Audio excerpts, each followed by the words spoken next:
Hey everyone, Matt Cribbs here, and welcome back to Wednesday Morning Drive. Except, it's not exactly Wednesday morning, and I'm not driving.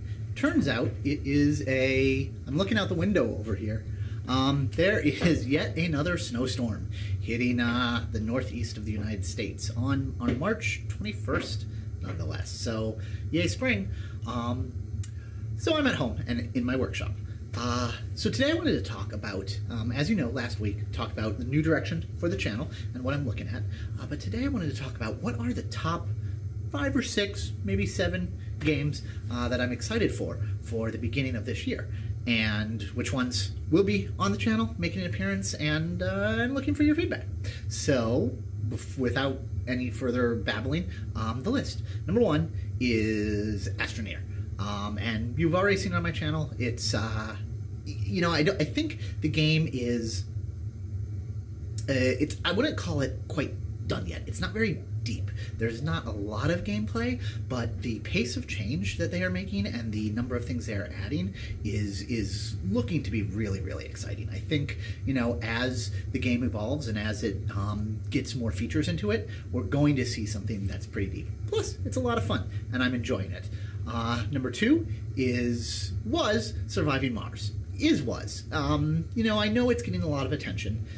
There's a lot of people playing it online, but I am too. I'm going to continue on that series, but you know, it's kind of a typical Paradox game. The initial game is a game, and it's done, and it works, but they do a lot of polishing. They do a lot of additions with downloadable content and content you have to pay for. I know some people get upset that, oh, you know, I have to pay to actually finish my game, and I can see that argument, but you know, the amount of stuff they change in a game, I think really, really is worth it. So we're going to keep an eye on that. We're going to keep playing it. It is kind of lets you live out your city building fantasies on Mars in a space environment. So from that point of view, it's fun. I do think it's a little bit weird that, you know, it's kind of a combo between a city builder and a survival and, you know, strategy-ish. It's got like with research, and it's a weird mix. And you know, I don't know how well it's gonna, we'll see where it goes. So we're gonna keep playing that and see where it goes. Number 3, of course, is the game everyone loves to hate, or at least I do, Elite Dangerous. And, you know, I'm doing that one in a live stream because I think that fits it best. It is a long, grindy game. In fact, I would say most of the gameplay is really just grinding. You're just flying around, earning money to get more rep, you know, to buy more things, getting rep, to do more things, to get engineers, and it's just a game that has no gameplay to it other than the grind, which kind of sucks. It's not a very fun game from the gameplay point of view. That said, it's awesome just to fly around in space and see the vistas and spend the time doing things and really immerse yourself in the world of being a space pilot. So from that point of view, I think it works really well kind of in a stream. It's kind of like the Euro Truck Simulator of space games.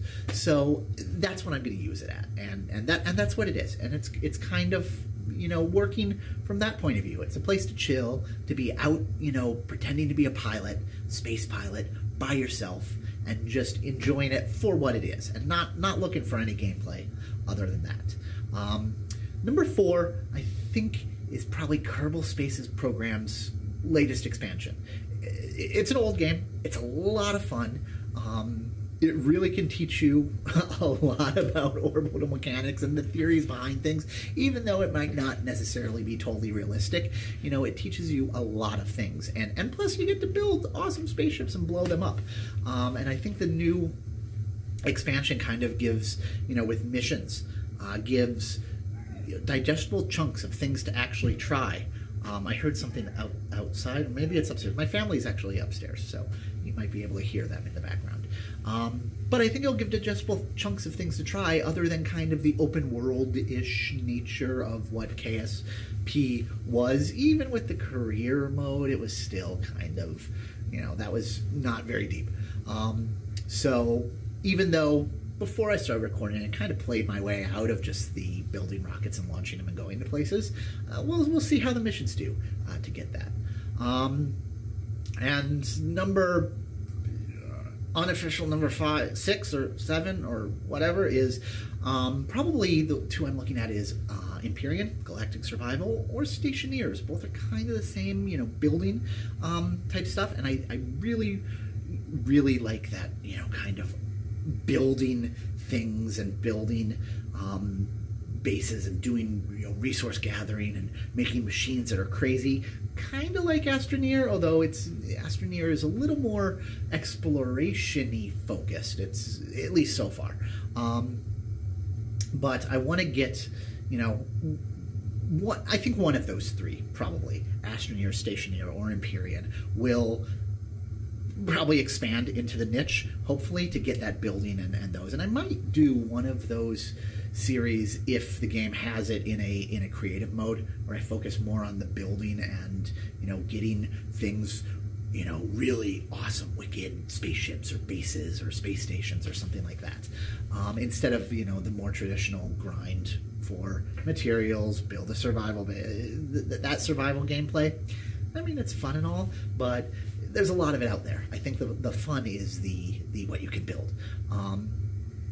So those are kind of, I think, what is the top 6 or 7, 5 plus 2 that are on my list for what I'm going to be hitting up.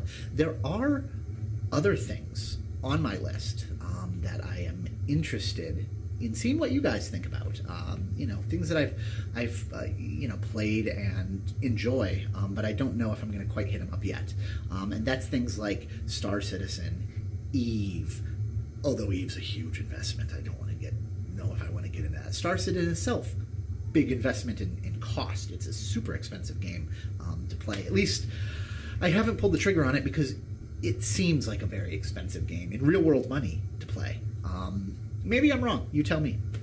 And then Star Trek Online, which is, a bit of an older MMO, and I have a character I played on there up to what was endgame content 2 years ago or so, but a lot has changed, and so starting a new character in that world might be really cool. There's also, and I have a list right down here, I'm looking at it, it's right down below. There's also Osiris New Dawn, Eden Star, Adrift, Endless Space, Civilization Beyond Earth. Those are all older games that I think fit in, that might be able to, might be interesting, it might be fun to do. And then also Knights of the Old Republic, of course. I think that's a lot of fun too. And then even older would be going to like Homeworld or Wing Commander or Privateer. I love that game, or Wing Commander. Now, older games are a lot harder to play because we have great memories and we really, really love them when they came out, but sometimes they don't hold up that well. And a lot of the, gameplay features and nice to haves and just quality of life improvements that we've made in the genres over the years, they're missing, and so they get hard to play sometimes. But we might give that a try. Let me know your thoughts. Let me know what you think. If you have things I didn't list that you think would fit, give me a comment, send me a tweet. Let me know. And I'm looking forward to really just getting out and doing this, exploring and hitting up the games in sci-fi. So I will see you next week with, who knows, it'll be something related. I don't really plan these out very much ahead of time.